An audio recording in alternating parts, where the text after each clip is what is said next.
on va parler de l'attraction, de la loi d'attraction. C'est très très important comprendre et je veux dire intégrer cette loi d'attraction qui dit nous attirons ce que nous vibrons. C'est très important. J'ai maintenant plus de 40 ans, mais quand j'étais jeune, il y a un peintre, je crois qu'il est espagnol, le grec, vous le connaissez? On appelle le grec, le Greco. Il est espagnol? Espagnol. Italien. Espagnol. Il y en a un qui avait pris un nom. D'accord. El Greco. Je ne sais pas si vous avez vu les peintures du Greco. Se caractérise parce que c'est Jésus-Christ. Ils sont franchement très, très émouvants parce qu'ils ont toujours le regard martyr et ils regardent comme ça le ciel. Moi, il y a 10, 15 ans, 20 ans, j'avais exactement les mêmes yeux que Jésus-Christ et je demandais toujours à l'univers pourquoi dans ma vie j'attirais seulement les folles. C'était la question que je me posais toujours. Pourquoi? Parce que je ne savais pas cette loi d'attraction. Évidemment, j'étais beaucoup plus fou que les folles.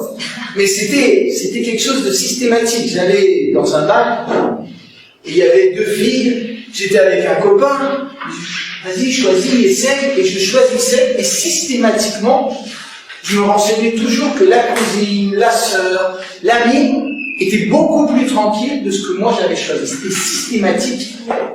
10 fois de 10, je tombais toujours sur ça. J'attirais toujours la folle.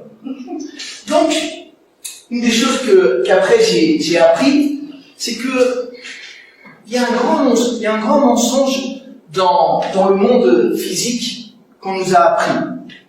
On nous a toujours dit que l'attraction se fait par les opposés. C'est vrai? On nous a toujours dit ça.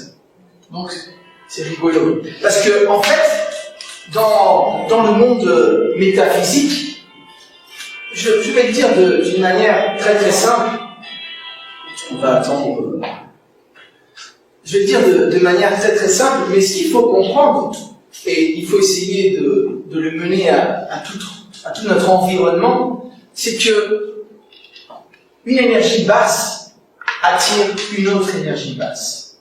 Et une énergie de haute vibration attire une autre énergie de haute vibration. Et ça, c'est valable pour toutes nos relations. Alors, pourquoi je dis ça? Parce que une des questions qu'on nous pose toujours avec Alejandra, c'est de nous demander, Daniel ou Alejandra, comment je sais que je suis en train d'évoluer? Parce que maintenant, grâce à Internet, on peut visualiser, je sais pas, des milliers de minutes de cours spirituels, on peut faire des tas d'ateliers, on peut faire des tas de méditations, on peut faire des tas de trucs, mais comment savoir si je suis en train d'évoluer? Alors, il y a ce qu'on appelle plusieurs indicateurs, mais un des indicateurs qui est très très important dans l'évolution d'une personne, c'est commencer à regarder. Je ne sais pas, si mon chemin spirituel a commencé il y a 1 an, 2 ans, 5 ans, 10 ans, voir si dans les dernières 5 années, quel genre de nouvelles personnes je suis en train d'attirer dans ma vie. Ça, c'est très très important. Savoir quel type de personnes je suis en train d'attirer dans ma vie. Est-ce que le nombre de relations toxiques dans ma vie a diminué ou a augmenté? S'il a diminué, c'est bien. Alors, s'il a augmenté, il y a un problème. C'est pour aussi les personnes qu'on dégage aussi. Exactement. Quand je change la vibration, il y a un dégagement qui se produit s'il doit se produire. Parce que il y a un truc que les gens ne comprennent pas, ou la plupart des gens ne comprennent pas. C'est que, comme on disait avant, l'univers, Dieu, la source, la divinité, peu importe le nom, lui, il voit 2 énergies basses. Il voit une personne qui a peur d'être volée et une personne qui veut voler. Il dit énergie basse,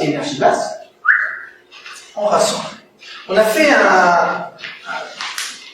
recherche, un expériment aux États-Unis, après si vous voulez me demander, où on demandait à des pickpockets, c'est-à-dire ceux qui volent le porte-monnaie, on demandait à des pickpockets qui regardent des gens et qui disent s'ils trouvaient que c'était des gens qu'on pouvait voler volables, d'une certaine manière. Hein.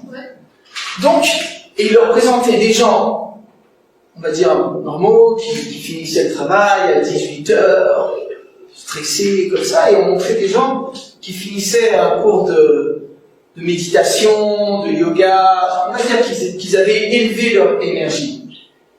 Et pareil, 9 fois sur 10, disaient les recherches, les résultats, c'est que le voleur, il choisissait tout le temps la personne qui était en basse vibration. Et quand on lui demandait pourquoi pas cette personne-là qui venait de finir le cours de méditation ou de yoga, il disait, je sais pas, il y a quelque chose qui dit qu'il faut pas y aller. Bien sûr, ce je ne sais pas, c'est quelque chose d'énergétique. Donc, on dit toujours avec Alejandro là, qu'en Argentine, c'est un peu chaud dans les rues, le soir, c'est pour ça qu'on se sent comme chez nous.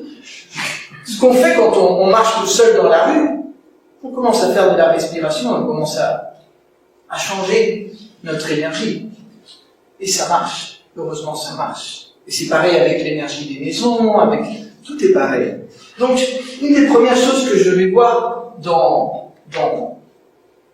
au sujet de l'énergie sexuelle, après on va parler de ce que c'est l'énergie sexuelle, mais d'abord je veux parler de la rencontre. Alors, une des premières choses qu'on doit savoir, c'est que on attire selon notre vibration.